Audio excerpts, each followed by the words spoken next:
In today's brief, we'll talk about the Battle of Avdiivka, Storm Z, and Hamas.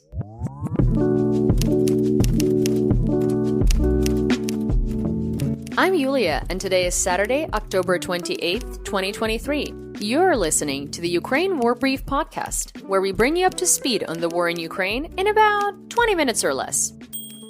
Let's start with the news from the front.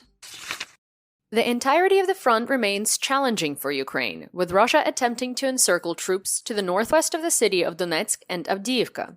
Russians are throwing all of the resources they can at Avdiivka, despite taking huge losses and having to divert troops from other areas of the front. According to the US, Russia lost thousands of troops and over 125 armored vehicles. The US accused Russia of having to shoot their own troops to keep them fighting. Some say it's a very Soviet tactic, but it's not.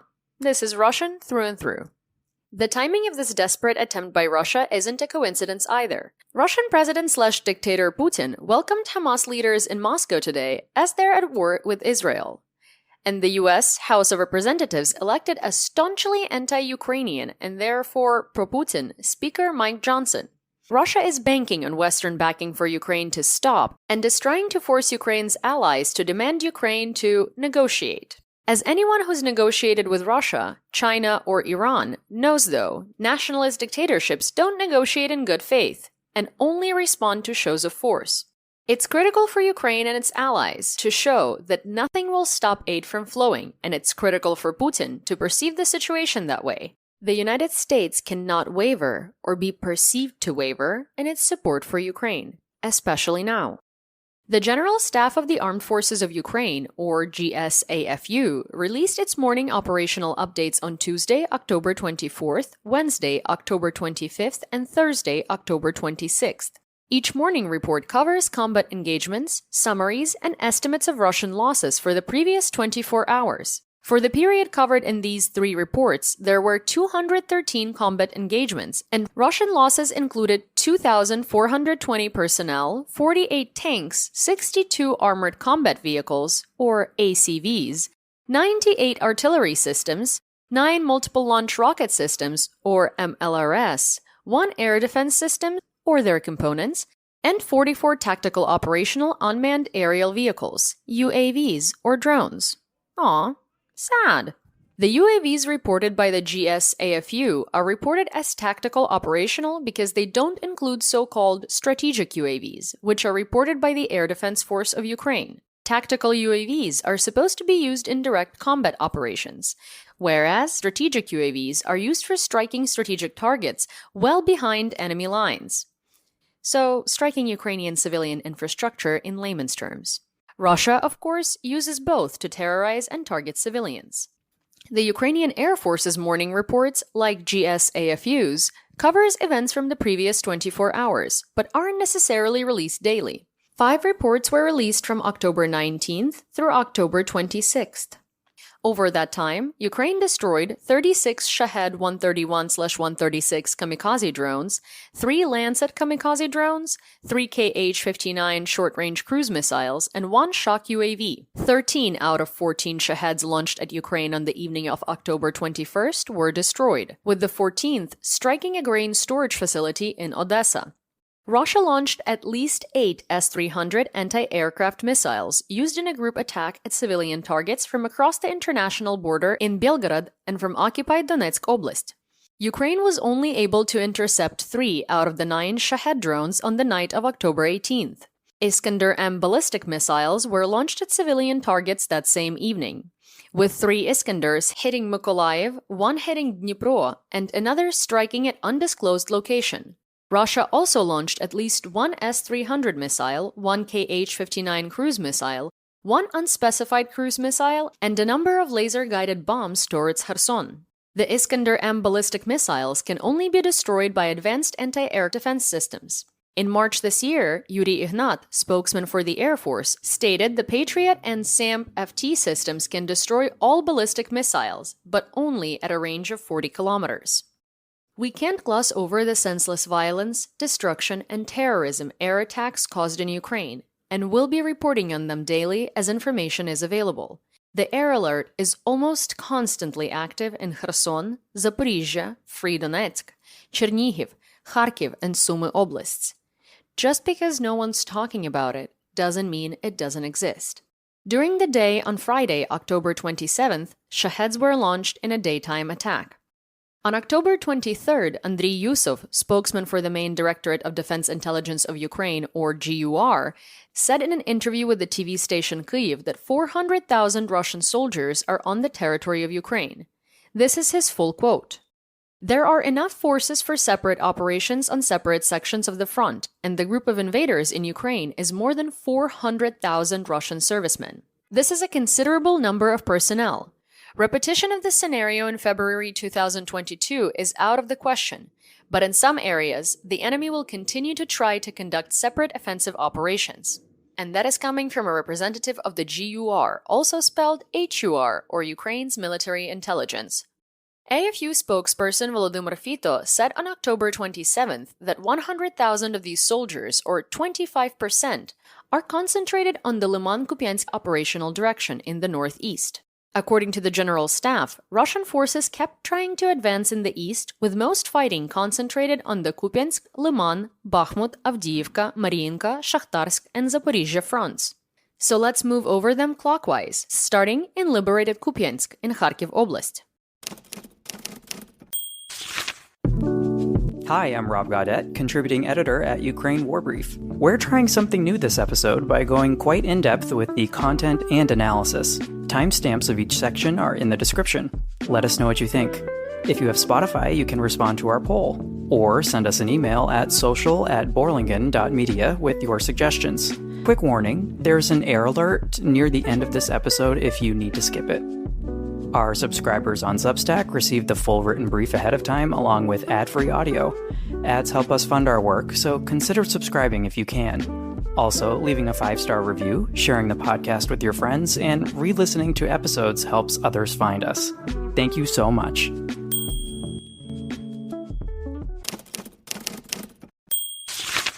The General Staff reported cross-border artillery shelling in the free Chernihiv, Sumy, and Kharkiv oblasts, as well as free and occupied Donetsk, Luhansk, Zaporizhia, and Kherson oblasts.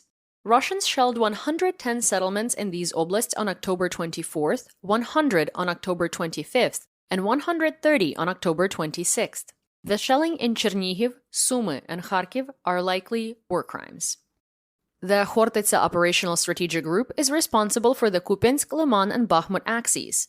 Along the Kupiansk front, Ukrainian forces repelled 13 attacks in the vicinity of Synkivka, Petropavlivka, and Ivanivka, Kharkiv Oblast. On October 26th, the U.S. National Security Council Strategic Communications Coordinator John Kirby said Kupiansk is one of the 3 operational areas where Russia is conducting offensive abilities. As we have said publicly, Russia has launched a renewed offensive in eastern Ukraine across multiple lines, including around Avdiivka, Liman, and Kupiansk. Now, I spoke about this in a gaggle recently, but this offensive was not a surprise. We've been watching this build and come. We've warned that President Putin still aims to conquer Ukraine, and we've been working to ensure that Ukraine has the equipment it needs to defend its territory. On the Liman axis, the Ukrainian soldiers are standing their ground and have successfully repelled all of the enemy attacks near Nadia and Makiivka in Luhansk Oblast. According to Deep State, the most reliable source of information from the front, Russia has resumed attacks near Liman and Pervomaiske, but Ukrainian forces were able to recapture the positions they lost the day before in the latter. Deep State also confirmed Russian gains in Dnipro. A little sidebar, according to one of our sources, Pervomaiske has the, quote, nicest trenches in all of Ukraine, end quote. Although, we're not quite sure what that means. They're probably nicer than Russian trenches for sure. In the Bakhmut operational area, Ukrainian forces repelled 10 attacks around Bogdanivka, Ivanivske, Klishchiivka, and Andriivka, Donetsk Oblast. Deep State reported that fighting continues around Hromova and Klishchiivka. The General Staff reported offensive operations are continuing south of Bakhmut. The Tavria Operational Strategic Group is responsible for the Avdiivka, Mariinka, Shakhtarske, and Zaporizhia axes. The most brutal fighting is happening in Avdiivka. Russian forces are still trying to encircle the Ukrainian garrison in Avdiivka, just northwest of Donetsk city. Radio Svoboda reported on October 24th that Russian forces had entered the so-called Terrakon, or slag heap. For those of us who don't know what either of those things are, a terrakon, or slag heap, is a hill, embankment, or mountain of mining waste. Huge congrats to Russia for capturing a part of a literal waste dump. Good job! A crucial ground line of communication, G-Lock, that's a supply line, to Ukrainian forces in Avdiivka enters through the northwest, through the settlement of Stepove. If you take this road from Stepove into Avdiivka, you'll see the Terrakon on your left, or to the northeast, followed by a coke plant on your right, to the southwest. A Ukrainian reserve officer known as @Tatarigami_UA posted an update on October 25th. Let me read it. Quote, "The situation remains difficult, with ongoing Russian pressure on both flanks and the town of Avdiivka itself. While neither side holds complete control over the waste heap, Russian forces have managed to achieve access to it, and can make occasional/temporary use of its position. Russian forces have been heavily utilizing airdrop bombs and guided airdrop bombs, resulting in significant damage to structures within Avdiivka, including civilian infrastructure. Satellite imagery shows a concentration of heavy artillery shelling to the north of Avdiivka, in close proximity to the heap, suggesting sustained pressure on defenders. Despite Russian denials, mounting losses are becoming increasingly evident. These losses have been corroborated by drone footage, geolocation efforts by volunteers, and satellite imagery. The duration of the enemy's intent and ability to sustain these high-pressure assaults remains uncertain, despite notable losses in personnel and equipment. While Ukraine has a good chance to repel Russian advances, it would be unrealistic and naive to claim that the Russians capturing Stepove is an entirely impossible scenario. Ultimately, if the Russians are unable to achieve success, this operation could become one of their most costly campaigns in the second half of 2023." End quote. Both Deep State and Institute for the Study of War, ISW, confirmed that Russian forces have made advances to the southwest and north of Avdiivka, with Deep State taking a more alarmist view. The weather deteriorated on October 26th, with fog making it difficult for Ukrainian drones to operate. Unlike Russia, which is using brute force, Ukraine is more dependent on drone technology for precision targeting. Ukraine must conserve its limited ammunition, artillery, and personnel. Kirby again. As was the case during their failed winter offensive last year, the Russian military appears to be using what we would call human wave tactics. Deep State assessed that losing the Terrakon won't make the situation untenable for Ukraine. The Terrakon, at 334 meters above sea level, is just 15 to 20 meters above the elevation of the rest of the city. What worries Deep State more is the potential loss of the Avdiivka coke and chemical plant, AKHZ, a huge industrial complex and Europe's largest coke producer. Deep State also reported that Russian troops rotated in and out of Krasnohorivka, quote, "like it's a parade," end quote, a settlement due north. The Russians successfully completed this troop rotation over the past few days. In its defense of the town, Ukraine is inflicting huge losses on Russia. Ukrainian Tavrisk Group of Forces spokesperson Colonel Alexander Shtupun stated that on October 25th and 26th, Russian forces from other areas on the front are replacing combat-destroyed or combat-ineffective units in Avdiivka. So-called Storm Z prisoner detachments, which we'll discuss later on, are refusing to fight and are abandoning positions there. And Russia has special troops just to shoot them if they refuse to fight.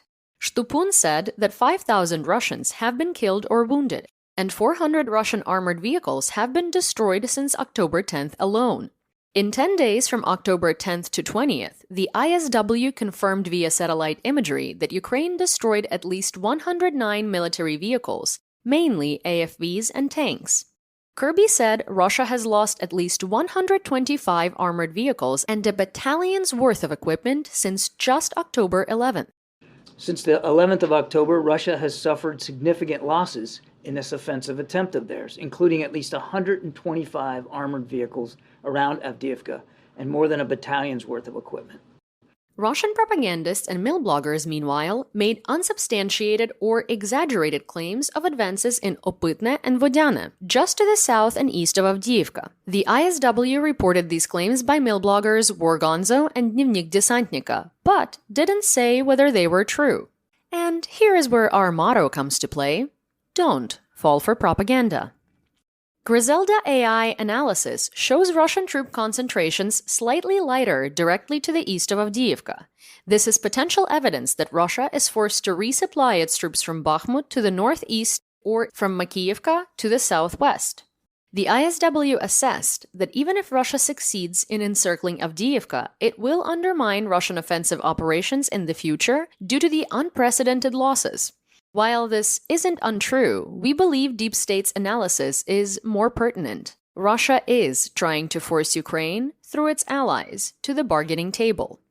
We will continue to monitor the situation in Avdiivka very closely and report on it as information becomes available.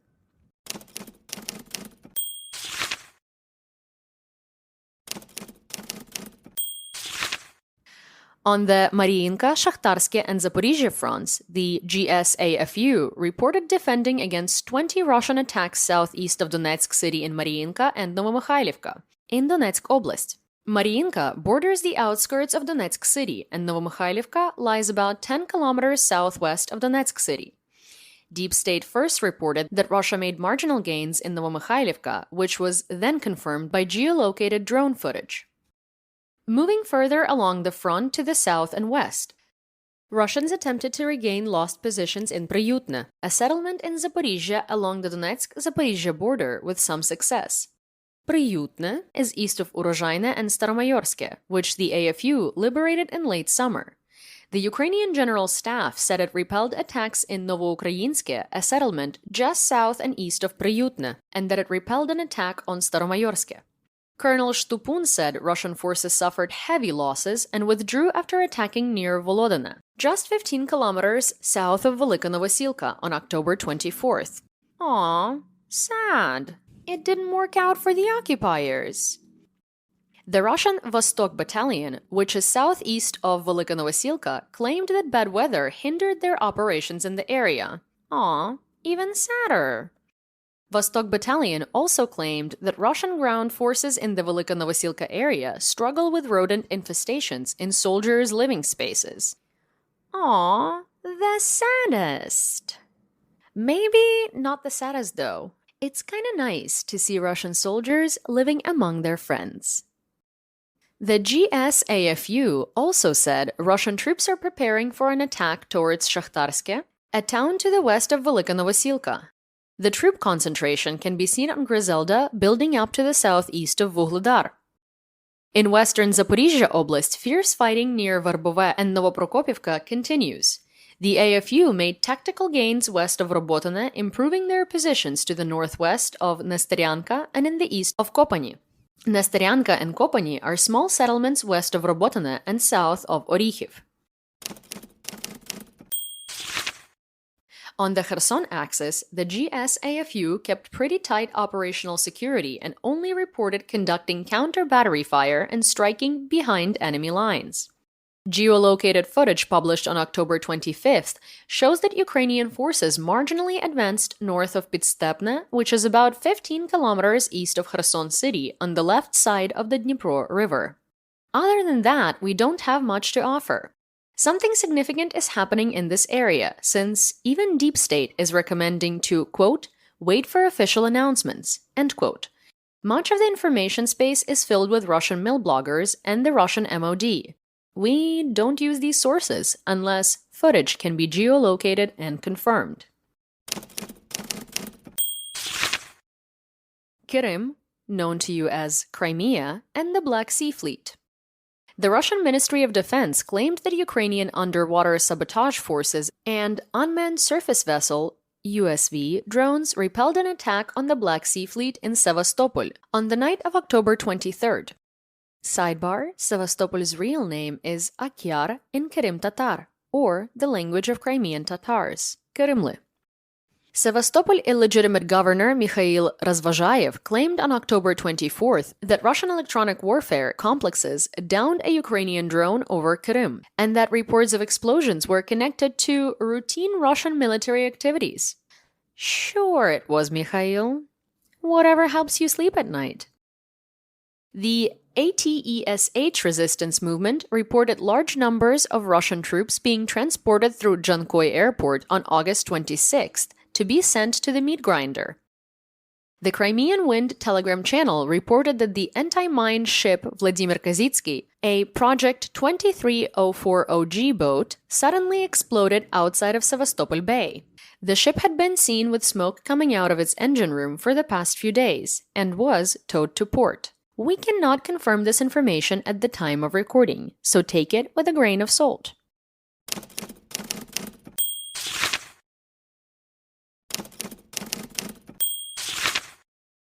In the temporarily occupied territories, we've got Krim on the mind.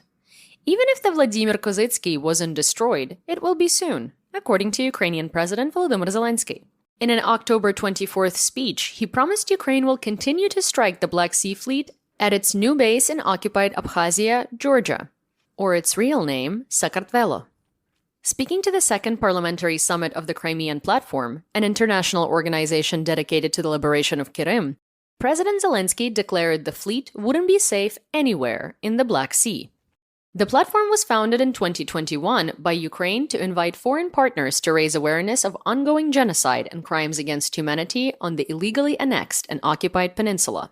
Prague hosted the platform this year, which hosted delegates from the parliaments of legislative branches of 70 countries. Zelensky said that it's only a matter of time before Ukraine establishes fire control over Krim, and that's where Ukraine operates well. For more details on this, refer to our episode on September 5th, called How Russia's Invasion of Georgia Let It Think It Could Conquer Ukraine, which discusses how Abkhazia is tied to the war in Ukraine. Advisor to the legal occupation head of Krim, Oleg Krychkov, said on Telegram that a massive cyber attack is underway and there may be some disruption to service. The attack is being repelled, however. Just kidding! 21 minutes after posting that the attack is being repelled, Krychkov posted on Telegram with an update from the illegal occupation governor Sergei Aksyonov. Aksyonov had a very important message. Quote, "Don't hang up the phone. Wait for official information from the departments." End quote. This reminds me of my days working corporate and being on hold with the help desk. Just as useless. Ukrainian politician turned traitor Oleg Tsaryov was attacked in his home in Yalta, occupied Krim. At the moment, the Russian information space is full of conflicting stories about the details. Initial reports claimed he was stabbed, and later reports claimed he was shot.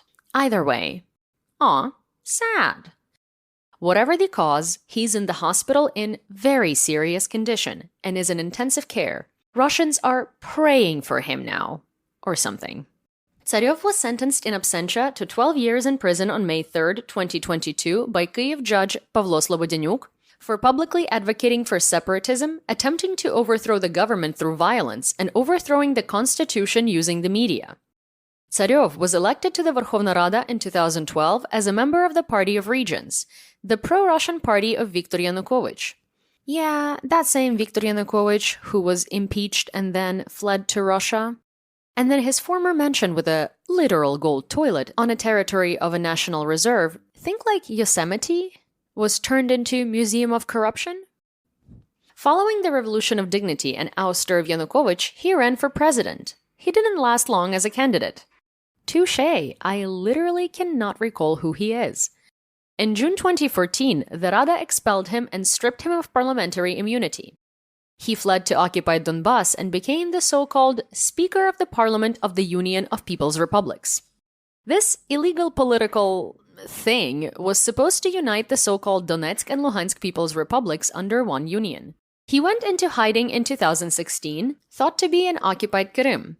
According to US intelligence reports, Putin wanted to install Tsaryov as head of the puppet government following the full-scale invasion in 2022. And look at him now. He's in intensive care with gun and/or stab wounds. If Turbo Patriot and Russian Vladimir Rogov is to be believed, he sustained 2 gunshot wounds. Again, sad.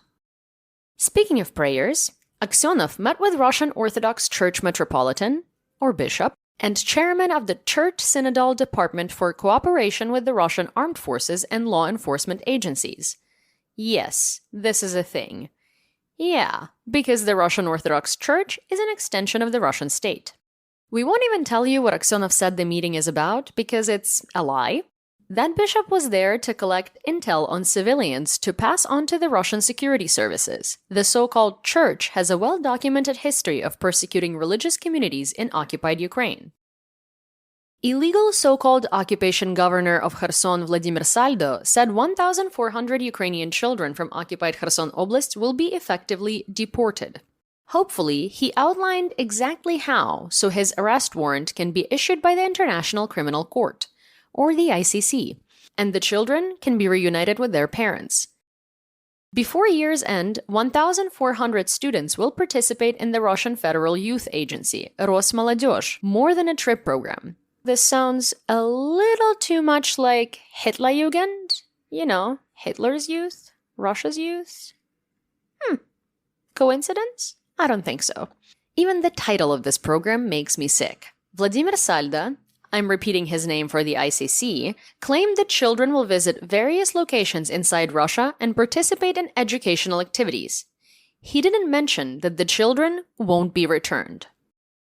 Illegal occupation governor of the fake Donetsk People's Republic, Denis Pushilin, said on Telegram that 70 children from Donetsk have undergone surgical procedures at the Russian Research Institute of Emergency Pediatric Surgery and Traumatology in Moscow since 2022. Perhaps even worse, Pushilin said that doctors from the institute arrived in occupied Donetsk to train new doctors and conduct unspecified surgical procedures. Pushilin, again, that's Denis Pushilin, for our listeners in The Hague, was silent on where the children went after the so-called surgery. Children that remain in occupied areas are brainwashed and militarized. On October 25th, 12 children from Skadovsk took an oath of allegiance, quote, to strengthen the power of the Russian state, end quote, and become military cadets, according to a telegram post by the Kherson Oblast illegal occupation authorities. The Illegal Occupation Ministry of Education praised the cadet movement among school children. The Crimean Investigative Committee also reported that primary school children are forced to sign up for the Eaglets of Russia propaganda organization. 101 teams from Russian-occupied Zaporizhia, Donetsk, Luhansk, Kherson, and Krim are participating. It's like Nazi youth, except in Russian. OSINT researcher M.T. Anderson revealed Russians occupying Belbek Air Base near Sevastopol in occupied Krim painted 4 fake MiG-31s onto the tarmac. Next to the paint are 4 real MiG-31s and Su-27s, Su-30s, and Su-34s. The Russians are using hangars to protect and conceal aircraft. Radio and nukes also identified 2 Neboyu air defense radars, 1 Protivnik G air defense radar, a 96L6 cheeseboard radar, and an older anti-aircraft system. Silly Russia. The United States, United Kingdom, Japan, Ukraine, and most of NATO is spying on you, soaking up your signals. We have eyes and ears on you everywhere you go, and we're better than you, and you know it. Also, we have satellite imagery.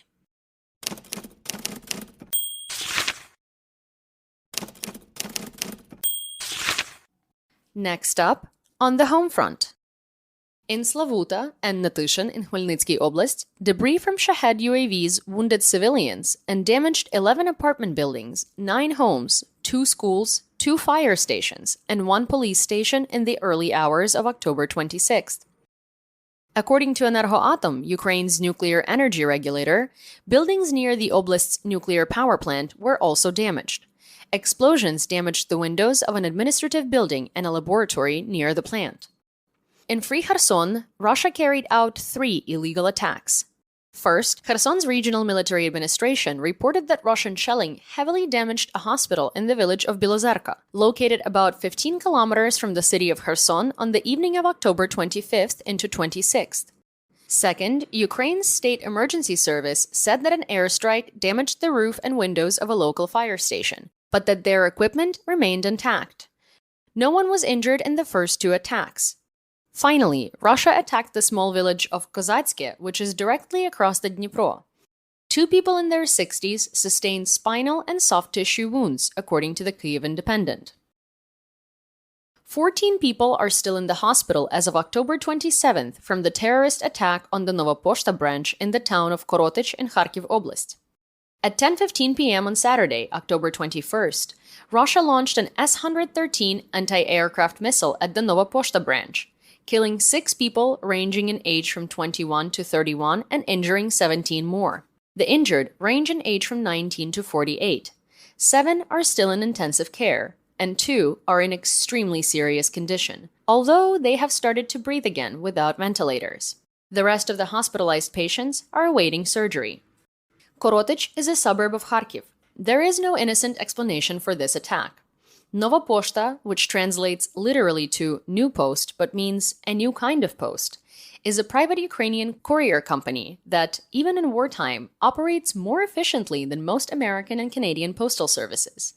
When I say Ukraine relies on Nova Poshta to transport everything, I mean Ukraine relies on Nova Poshta to transport everything. From packages to frontline soldiers, where Nova Poshta often sets up shop very close to the front lines, to companies using it as its preferred courier, Nova Poshta does it all. I explained everything Nova Poshta could do to Robbie, and he was, as they say, shooketh. For example, we, me and Robbie, used Nova Poshta to ship 2 huge boxes of socks from Lviv to Kyiv, and it took about 12 hours to get there. For reference, by train or car, the fastest a human could get there is probably around 8 hours. When you order merchandise online, you can decide whether you want to pay for it immediately or pay for it at Nova Poshta after you pick it up. Something we ordered arrived broken, and I was able to send it back so I didn't have to wait for a refund. There is a Nova Poshta branch virtually on every corner or so. Think New York delis or Starbucks. There are also postmats, or these little P.O. boxes where you can just pick up your packages from Nova Poshta without having to go to a branch. Before the war, you could track exactly where your package is. Nova Poshta is basically like a P.O. box without having to pay for one. And if you want, it can also deliver packages to your home via courier. It's pretty awesome. Everyone in Ukraine uses it. It's also why it's so sick that Russia would target a Nova Poshta location. One other thing worth mentioning about this story, a lot of news outlets translate the Nova Poshta location that was attacked as a terminal, but the much better translation is branch. This wasn't a sorting facility or logistics hub. Russia used a surface-to-air missile to attack the equivalent of a post office. It was calculated, cold, and yet so perfectly Russian. Ukraine exported nearly 1.5 million tons of agricultural products through new routes. Ukrainian Vice Prime Minister Alexander Kubrakov announced on October 24th. While this is still extremely small, it nevertheless marks a milestone showing adaptation, cooperation among trade partners, and Ukraine's ability to put a dent or two in the Black Sea Fleet. In comparison, from August 2022 to July 2023, 33 million tons of agricultural products were delivered to Africa, Asia, and Europe. Kubrakov said export logistics need to be improved, but I find that sinking another battleship always helps. Deputy Foreign Minister Anton Dmykhin, the Foreign Ministry's Chief Digital Transformation Officer, gave an interview to Bloomberg during his visit to Singapore. He emphasized Russian cyber attacks are growing more sophisticated and more frequent. Dmykhin said almost 4,000 cyber attacks were recorded from January 2022 and September 2023. Cyber criminals target government bodies, security agencies, and commercial businesses, including banks, to disrupt services and steal personal data. Ukraine is largely able to defend against the attacks, but, quote, they're effective in a sense that we do put in a lot of effort to stop them, end quote. Government data shared with Bloomberg showed most of the attacks originate in Russia. Surprise.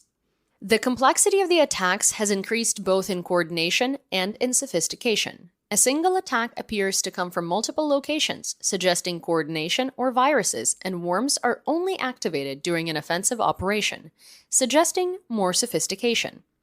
Cyber attacks skyrocketed 300% early in the full-scale invasion. Notably, the attackers shifted from military espionage to stealing evidence submitted to courts regarding Russian spies and evidence of war crimes. It's almost like the attacks shifted once the International Criminal Court issued an arrest warrant for Putin. Huh. Speaking of criminals, let's talk about the Russian Federation and effectively annexed Belarus. DTEK, Ukraine's largest commercial electric utility, reported that Russia is using artificial intelligence to create fake Ukrainian TV stories and spread them on social media. The company has long been a target of Russia's terrorist strikes and saboteurs. The Kremlin gave new instructions to state and pro-government Russian media. Putin banned publication about the crimes of Russian soldiers/prison recruits who return from Ukraine. The Kremlin wants to muffle stories about recidivist mercenaries and pardoned prisoners. If it bleeds, it leads. Still applies in Russia, apparently. The UK Ministry of Defence Intelligence had an interesting take in its October 24th update. The Brits said the very existence of Storm Z units in the military is proof that Russia can't train or constitute an offensive force. Storm Z units are about the size of a company. Storm Z was meant to be made of relatively elite units capable of seizing the tactical initiative. Storm Z, or Storm Z, as they say across the pond, is anything but elite. It's made up of convicts and regular army personnel whose punishment is to be in Storm Z. These units are the lowest priority for medical, mechanical, logistical, or literally any other support. US NSC spokesman John Kirby had this to say about Russian troops, and is likely referring to Storm Z. Russia continues to show no regard for the lives of its soldiers. We believe they have suffered thousands of casualties in their effort to conduct this offensive, some of them on the orders of their own leaders. We have information that the Russian military has been actually executing soldiers who refuse to follow orders. We also have information that Russian commanders are threatening to execute entire units if they seek to retreat from Ukrainian artillery fire. Russia's mobilized forces remain undertrained, under-equipped, and unprepared for combat. Side note, the UK Defence Intelligence update refers to the unit as Storm, spelled with an SH. The Russian word Storm, or Storm Z, is taken or stolen, like the rest of their awful language, from the Dutch Sturm. The correct translation should be Storm Z, not Storm Z. We found an academic paper comparing Russian loanwords from Dutch. The researchers concluded the vast majority of Russian loanwords taken from Dutch are related to shipbuilding, navigation, and infrastructure. This is because Peter I, who they call Great, a crazed, 7-foot-tall emperor, traveled in secret to Amsterdam to learn shipbuilding. Except it wasn't really a secret because the man was 7 foot tall in 1697. Everyone around him just kept up the charade. Yeah, no one recognizes you, sir. If you need more evidence that Russia stole most of its culture from others, take a look at the Russian and Dutch flags. I dare you. Meanwhile, Putin welcomed the leaders of Hamas on October 26th, dispelling any myths about whether Hamas' attack on Israel and Russia's invasion of Ukraine are connected. Hamas's so-called head of foreign relations, Musa Abu Marzouk, led a delegation to Moscow that met with Russian Deputy Foreign Affairs Minister and Special Representative for the Middle East, Mikhail Bogdanov, and Iranian Deputy Foreign Affairs Minister Ali Bagheri Khani. During the visit, Hamas gave Russia glowing reviews for its position on the Israeli-Hamas war. Russia is framing itself as a mediator between Israel and the terrorist group. A senior Hamas delegation visited Moscow in March 2023. If you don't think the timing is a coincidence, I have a bridge over the Kerch Strait to sell you.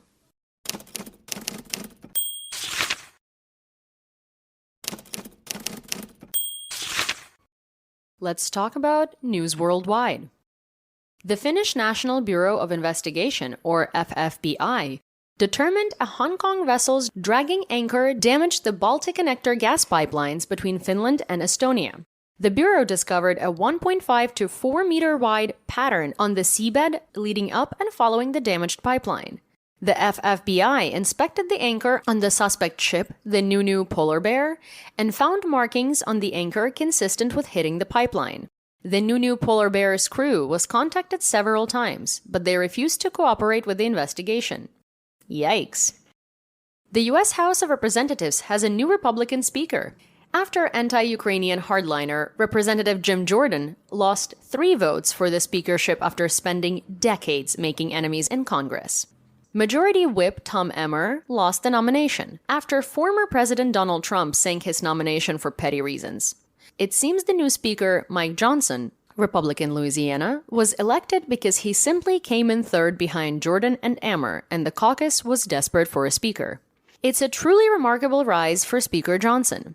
Never in modern history has the speaker not been a prodigious fundraiser. Never has a speaker never had a leadership position on a House committee or within the party. Never before has a member of the fringes of a party risen to become speaker overnight. While simply a backbencher, he didn't support aid for Ukraine, nor did he vote for the government's stopgap funding measure. He said he wouldn't support more aid to Ukraine unless there was accountability. After meeting with Biden privately, however, he said that Ukraine must win, or else Vladimir Putin will continue. He wants to separate the $16 billion aid package for Israel from the $90 billion aid package from Ukraine and the southern border. It's not clear whether the House will have legislative time to separate the bills. All spending bills must originate in the House under the U.S. Constitution, and the federal government needs a budget as well. In more positive news, Polish minority parties announced on Thursday evening that they would form a coalition government with the pro-EU, pro-Ukraine, pro-democracy Donald Tusk as their leader. Poland has already changed its tune on funding for Ukraine, the grain initiative, and other issues. The formation of another government in Slovakia under Robert Fico's far-right, far-left, populist, nationalist, anti-LGBT coalition resulted in Slovakia halting any more aid to Ukraine and stopped it from imposing new sanctions. Hungary wasn't the only problem child for long in the European Union. Slovakia traded places with Poland. Slovakia and Hungary are now blocking the €50 billion in aid from being distributed to Ukraine. Their combined economic might without Poland is extremely diminished, however. Without Poland, the pro-Putin caucus lost 250% in economic power. Hungary's dictatorial Prime Minister Viktor Orbán blocked Sweden's accession to NATO. Again. Even after Turkey's dictatorial President Erdogan submitted Sweden's application to the Turkish parliament. Orbán was seen last week in Beijing, meeting with Putin and Chinese president/dictator and chair of the Chinese Communist Party, Xi Jinping, at China's Belt and Road Initiative meeting. Ukraine and its allies are all frustrated with Hungary and its leader, who is seen as undermining national security. President, chairman of the Chinese Communist Party and dictator Xi Jinping, announced through state media that Li Shangfu, China's top defense minister who's been missing since August, was fired. We don't know if Li Shangfu was literally fired upon or if Li lost his job. They didn't specify. Li Keqiang, former premier, the second most powerful position in China, also died of a supposed heart attack at age 68 on October 27th. Hu Jintao, former president who was dramatically escorted out of the Communist Party Congress in late 2021, has been missing ever since. Xi has also been purging generals from the People's Liberation Army, PLA, rocket force. Some analysis here. Xi is going full Stalin. The CCP studies Soviet history, fearing it could come to the same end as the Soviet Union. Its brutal Marxist-Leninist politics has taken over the party organs, the standing committees, the Politburo, and is now ensuring full loyalty of the PLA. As Heidi Klum would say, one day you're in, the next you're out. Like Russia, China's military strength and economic might are paper tigers. China is in economic decline. Its one-child policy is leading it to a demographic cliff worse than Japan's. Youth unemployment hovers at 25% or more. Unlike consumer-driven liberal economies, the Chinese like to save. There is inherent uncertainty in a market owned and controlled by the CCP. The vast majority of household wealth in China, in yuan or renminbi, is connected to real estate. Real estate conglomerate Evergrande just declared bankruptcy. Export controls on the renminbi make it difficult to take money out of China. Chinese consumers have record levels of debt, as does the state. Because personalistic totalitarian and nationalistic regimes, especially ones in decline, take more risks in foreign policy when under threat, we assess that China will invade Taiwan within the next 5 years. This can be avoided if US, Australia, New Zealand, Japan, the Philippines, Vietnam, and Thailand make it clear that invading Taiwan would lead to war with the United States and its allies. With Jake Sullivan in office, this won't happen, but there is still a chance he could be fired for his string of policy failures in Ukraine, Iran, Afghanistan, and more. Ukraine must have the support it needs ASAP to win the war. A new report from Investigate Europe, a European non-profit investigative journalism organization, revealed the EU continued importing critically important raw materials from companies related to the Kremlin to the tune of 13.7 billion euros, or $14.5 billion since February 2022. The 27 countries of the EU adopted 11 sanction packages against Russia in response to its invasion. Targeted goods include oil, coal, steel, and timber. But the 34 minerals the EU considers critical, like titanium and nickel, still flow freely from Russia, funding Russia's invasion. Some of Ukraine's Western allies have targeted Russia's mining sector. The UK recently banned Russian copper, aluminum, and nickel, but the EU continues its blood imports. Over 18 months since the invasion, Airbus and other EU companies still buy titanium, nickel, and other commodities from firms close to the Kremlin. Thanks, Airbus! Failing businessman, ketamine addict, and soon-to-be ex-billionaire Elon Musk believes that military conflicts in the Middle East and Ukraine could escalate into World War III. Therefore, according to Musk, the US should improve relations with Russia by persuading Ukraine to enter into a ceasefire agreement. Parroting Russian propaganda, Musk said in a Twitter space on October 23rd that, quote, US policy has been forcing Russia to ally with Iran and China, end quote, and that an alliance of Russia, China, and Iran could defeat the West in a global conflict. LOL. Yeah, I spelled that out and said it out loud. Musk considers anything he doesn't solve to be inadequate. I'm also sure his position has nothing to do with the fact that SpaceX launches from Kazakhstan and wants Russia's crappy space program as a customer, or that Tesla is getting hammered in the weak Chinese consumer demand economy, or that Tesla needs raw materials and supply chains in China, or that Musk overpaid for Twitter and now owes Qataris, Emiratis, Saudis, and Chinese billions of dollars. No, couldn't be. A gang that tried to illegally sell valuable Ukrainian artifacts in Spain was caught as a result of cooperation between the SBU and the Bureau of Economic Security of Ukraine and the police of the Kingdom of Spain. 11 golden artifacts of Ukraine's cultural heritage stolen from the occupied areas of Ukraine by Russian soldiers, worth more than 60 million euros, or $63.5 million, were seized from the criminals. At the German-Ukrainian Business Forum on October 24th, Ukrainian Prime Minister Denis Shmyhal announced new joint ventures between Ukraine and German arms manufacturer Rheinmetall and between state hydroelectric power company Ukrhydroenergo and Austrian hydropower supergiant Andritz Hydro. Shmyhal announced that the joint venture with Rheinmetall will provide maintenance and repair of equipment supplied by allies to Ukraine. He said it would help jointly build the arsenal of the free world. We love Ukrainian-German collabs and can't wait to see what this one brings. Maybe some Taurus cruise missiles would pair nicely with it? Ukrhydroenergo and Andritz Hydro will work on unspecified green energy projects in Ukraine. Hopefully, Andritz Hydro can offer remediation expertise in the Kakhovka Dam reservoir area. Evidence is mounting that Russia is buying artillery ammunition from North Korea. Approximately 350,000 rounds of 122mm howitzer and 122mm Grad artillery ammo have been shipped over the past month. To put this into context, Russia needs about 10,000 rounds a month. Gabrielius Landsbergis, Foreign Affairs Minister of Lithuania, wasn't having any of it. He tweeted, quote, "The EU promised Ukraine 1 million artillery rounds. So far, we've delivered only 300,000. Meanwhile, North Korea delivered 350,000 to Russia. We sure have the resources to outperform North Korea. We should stop being frozen in the headlights while brave Ukrainians die." End quote. In a takeaway that really shocked me, the Financial Times reported that the Russian invasion forced Ukraine to turbocharge their own defense industry and innovate at speed. Yeah, no shit. The FT reported Ukraine's most recent innovation was converting redundant U.S. air-to-air AIM-9 Sidewinder missiles into surface-to-air missiles, an area of critical need. North American listeners might be more familiar with the Sidewinder than they think. It's the same missile that shot down the Chinese spy balloon over the coast of South Carolina earlier this year. US and Ukrainian engineers have also managed to modify a Soviet-era Buk air defense launcher so that it can fire US RIM-7 anti-ship missiles. The Buk can now be used as an anti-missile defense weapon.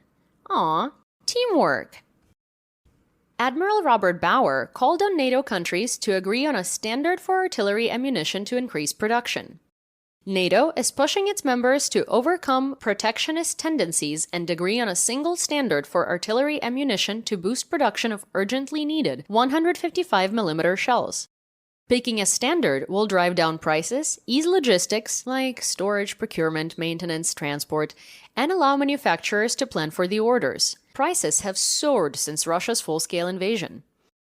Western countries were caught flat-footed, not expecting a war of attrition this century. Since February 2022, they've been scrambling to boost output of artillery shells as Ukraine, firing thousands of rounds a day, burns through supplies faster than Allies' production capability. There is a NATO standard for artillery ammunition, but its implementation is voluntary. Lack of implementation by 14 countries fragmented the market and hampered flow of supplies to Kyiv. There are 14 different kinds of 155mm ammunition available on the market. Minister for Strategic Industries Alexander Kamyshin said on October 25th, Ukraine is already producing thousands of drones per month. Soon, production will increase to tens of thousands a month. Kamyshin was in Stockholm for the NATO Industrial Forum. All of Ukraine's defense production capacities have greatly increased, Kamyshin added, including the production of shells, but it is still short of what is required. Ukraine's Army of Drones is a joint initiative of the Digital Transformation Ministry and the governmental United 24 fundraising platform. It was launched in July 2022, with Star Wars actor Mark Hamill as the initiative's ambassador. Hamill, who played Luke Skywalker in Star Wars, also voices the Air Alert app. His voice graced us in the middle of the night for many nights. And for me, still does today, because I never uninstalled the app.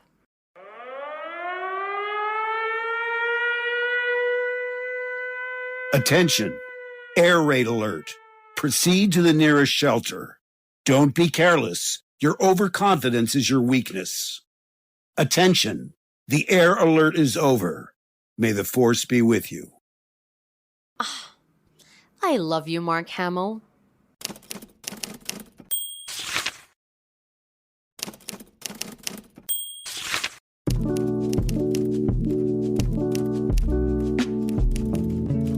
And that's the brief for today. Remember to check your sources and don't fall for propaganda. Join us on YouTube and TikTok for more Ukraine